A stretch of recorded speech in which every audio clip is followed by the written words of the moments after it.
berjumpa Bapak Ibu di Awasi Pembelajaran. Kali ini kita akan membahas tentang cara melaksanakan asesmen berbasis kinerja dan produk dengan menggunakan rubrik penilaian. Baiklah, di awal presentasi ini kami akan memaparkan hal-hal yang perlu kita tinggalkan selaku guru dalam melakukan asesmen sesuai dengan kurikulum merdeka. Yang pertama itu, selama ini kita melakukan asesmen itu terpisah dari pembelajaran. Jadi ketika kita mengajar, ya mengajar saja. Nanti penilaiannya di akhir ketika ada KD ataupun TP sudah selesai. Padahal seharusnya asesmen itu dilakukan atau penilaian itu dilakukan baik itu di awal, selama proses maupun di akhir, dan lebih banyak seharusnya pada proses Bapak Ibu. Dan untuk nilainya pun di kurikulum merdeka itu hanya satu angka nanti di rapor, jadi digabung antara ranah sikap, pengetahuan, keterampilan. Jadi ini harus kita tinggalkan. Yang kedua, tidak menggunakan instrumen penilaian atau menggunakan instrumen asesmen namun tidak sejalan dengan karakteristik mata pelajaran atau CP, TP, dan tidak sesuai dengan kebutuhan peserta didik. Nah, ini juga harus kita tinggalkan. Kadang-kadang kita dalam melakukan asesmen itu tidak sesuai dengan karakteristik mata pelajaran. Misalnya mata pelajarannya cenderung menilai keterampilan, tapi kita melakukan asesmen cenderung kepada pengetahuan dengan tes dan sebagainya. Seharusnya berbasis kinerja atau produk yang akan kita nilai atau lakukan asesmen. Kemudian masih berfokus pada asesmen sumatif. Misalnya, kalau kita dalam mengajar di kelas, masih sering juga kita mengambil angka nilai langsung dari tugas-tugas anak-anak tanpa ada proses ataupun umpan balik refleksi yang kita lakukan. Jadi seharusnya bukan itu yang kita lakukan Bapak Ibu. Jadi harus ada proses asesmen formatifnya lebih dulu. Terus yang keempat, cenderung kita mengajar dalam bentuk ceramah dan dikasih tugas tanpa ada pendampingan dan umpan balik. Seharusnya ini kita tinggalkan juga.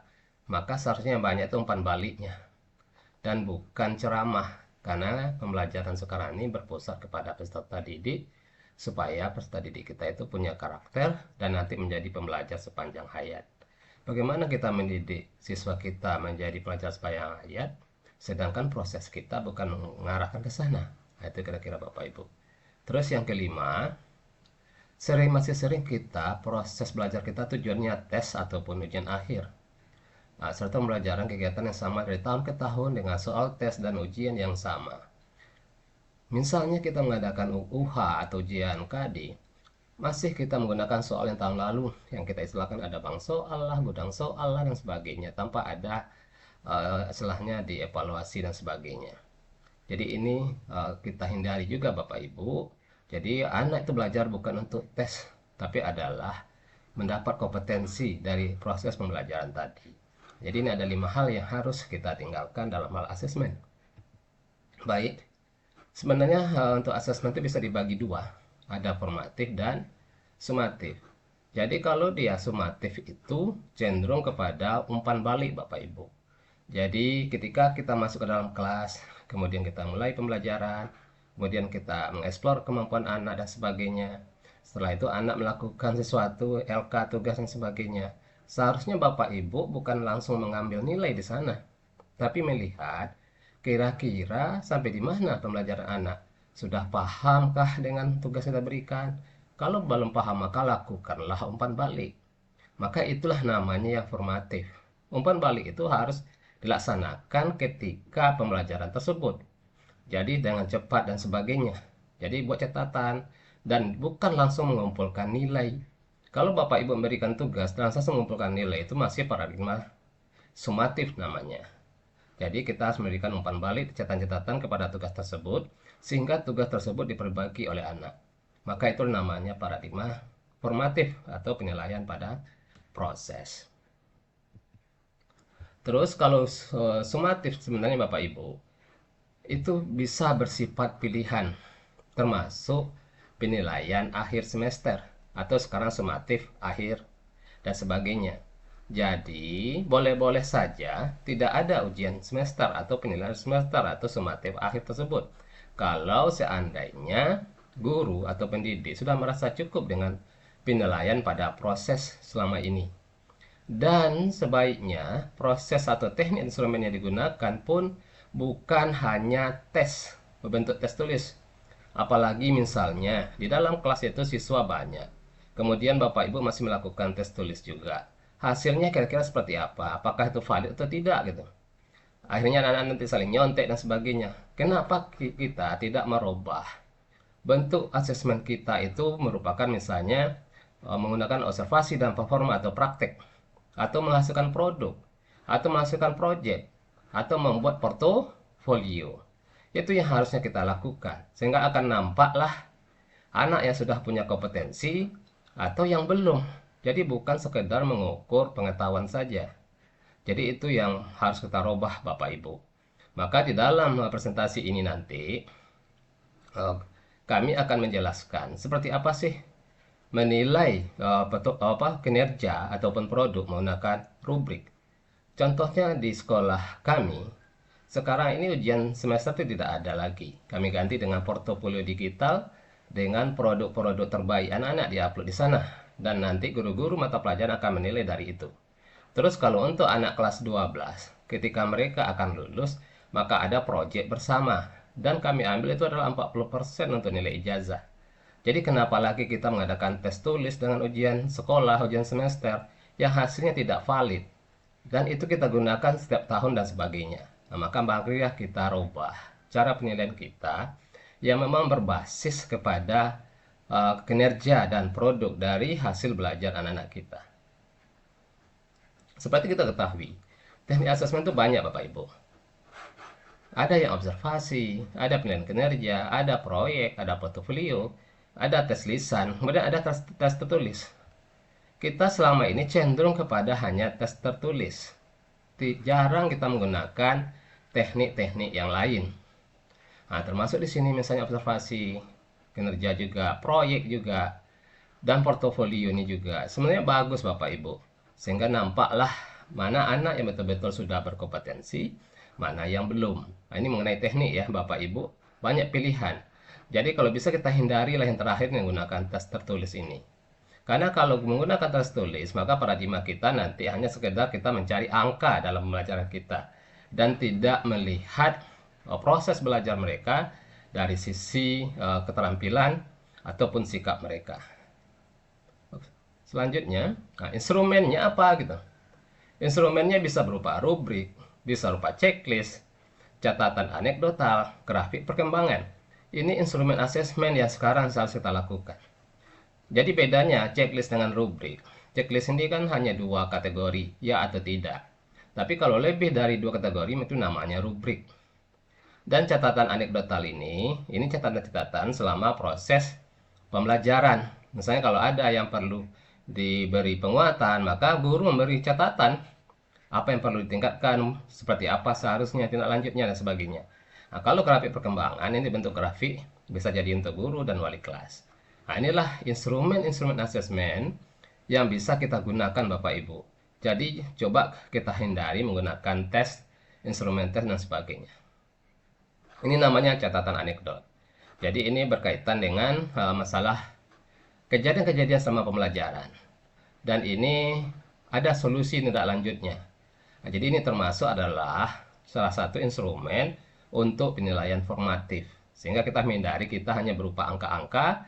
Dan ini pun catatannya bisa juga kita gunakan nanti seandainya orang tua ada mempersalahkan dengan proses pembelajaran. Dan ketika pun membagi rapor Bapak Ibu, kita bukan hanya sekedar membagikan hasil rapornya. Bisa juga kita menjelaskan proses pembelajaran anak-anak ketika kita melaksanakan namanya komprehensi orang tua. Salah satu datanya dari catatan anekdot ini. Kalau ini adalah untuk refleksi. Ada namanya exit slip, ada admit slip. Kalau exit setelah pembelajaran, kalau dia admit sebelum pembelajaran. Ini pun harus sering-sering kita lakukan sehingga bisa kita melihat anak itu bermasalah dan pembelajaran seperti apa dan sebagainya. Nah, ini contohnya yang namanya lembar refleksi yang boleh dikatakan exit slip. Ini Bapak Ibu, sesuai dengan kata tadi, judul tadi, kita menilai menggunakan rubrik. Ini contoh yang kami buat adalah rubrik untuk presentasi. Jadi ada 4 aspek yang dinilai, kemudian kategorinya ada 5. Maka nanti Bapak Ibu, kalau ini boleh dikatakan rubrik analitis namanya. Karena setiap kolom-kolom ini punya catatan-catatan. Dan ini bisa kita gunakan untuk proses formatif. Misalnya, kita masih melihat bahwasanya PowerPoint mereka, presentasi mereka atau Canva dan sebagainya masih bermasalah, masih mungkin kode-kodenya masih kurang. Maka menjadi catatan di kita di sini kepada anak supaya presentasinya mereka perbaiki dulu. Maka itu cenderung kita adalah melakukan umpan balik. Maka itu namanya adalah asesmen formatif. Jadi bukan langsung menilai. Jadi kalau seperti ini, rinci seperti ini, ada deskripsi, maka ini namanya rubrik analitik yang bisa dilakukan atau digunakan untuk formatif. Tapi namun, untuk itu juga bisa kita gunakan sebagai sumatif. Kalau memang sudah bagus semua proses dan kita akan mengambil angka untuk dirapor nanti Bapak Ibu. Ini bisa, misalnya gini, kita kan ada kategori angka-angkanya ini. Ada 1, 2, 3, sampai 5. Dan yang aspek nilai ada 4. Berarti kalau maksimal nilai anak nanti 5 kali 4, 20. Jadi berapa nilai anak nanti yang diperoleh, skor mereka, bagi skor maksimal 20 kali 100. Kan dapat angka. Ngapain lagi kita menggunakan tes tulis lagi? Padahal angka sudah ada untuk kita laporkan kepada kurikulum dan sebagainya untuk mengisi rapor. Jadi inilah kira-kira Bapak Ibu gambarannya untuk rubrik penilaian presentasi menggunakan rubrik tersebut. Nah, jadi kita nggak perlu lagi menggunakan tes tulis, akan terlihatlah di mana anak menguasai materinya, presentasinya bagus tidak, bahasa digunakan bagus tidak, kemudian menggunakan medianya bisa atau tidak. Inilah skill yang seharusnya yang kita kembangkan ke anak-anak kita, bukan lagi hanya sekedar tes tulis. Dengan menggunakan rubrik ini, maka angka pun dapat, proses formatif pun jalan. Nah, begitu kira-kira Bapak Ibu untuk rubrik ini. Ini contoh kedua. Contoh kedua ini adalah rubrik penilaian untuk produk. Kalau yang tadi adalah kinerja. Misalnya anak kita tugaskan membuat video. Nah, maka kita ada 8 kriteria nih. Maka ini pun bisa kita gunakan mau jadi formatif kah? Kalau jadi formatif, maka nilai-nilai ataupun catatan-catatan ini kita berikan ke anak. Misalnya isi videonya belum sesuai dengan tujuan pelajarannya, maka koreksi dulu, kasih catatan seperti catatan anekdot tadi. Oh, tujuannya belum jelas, silakan perbaiki. Ataupun mau kita ambil menjadi sumatif, nah, maka bisa dinilai ini, misalnya kategorinya semuanya 8. Kemudian kelompok kategori kriterianya 8. Kemudian kategorinya 4, berarti 8 kali 4, berarti 32 maksimalnya. Nah, sehingga nanti setiap ini kita isi dengan hasil video mereka itu, maka dapat skornya bagi 32 kali 100, maka juga akan dapat angka Bapak Ibu. Mengapa lagi kita melakukan tes tulis? Jadi banyak hal-hal yang kadang-kadang dalam sehari-hari kita mengajar masih cenderung menggunakan tes tulis tadi. Ya hanya akan mengukur pengetahuan saja, sedangkan terampilan dan sikapnya tidak terbangun.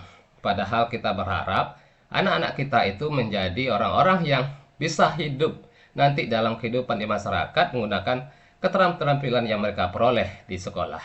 Mungkin itu sebagai gambaran Bapak Ibu. Coba kita sekarang merubah paradigma asesmen kita yang selama ini berbasis tes tulis hanya sekedar konsep, maka sekarang kita rubah dengan berbasis kinerja dan produk. Terima kasih sudah menonton OASI Pembelajaran. Jangan lupa di subscribe. Terima kasih sekali lagi. Salam OASI Pembelajaran.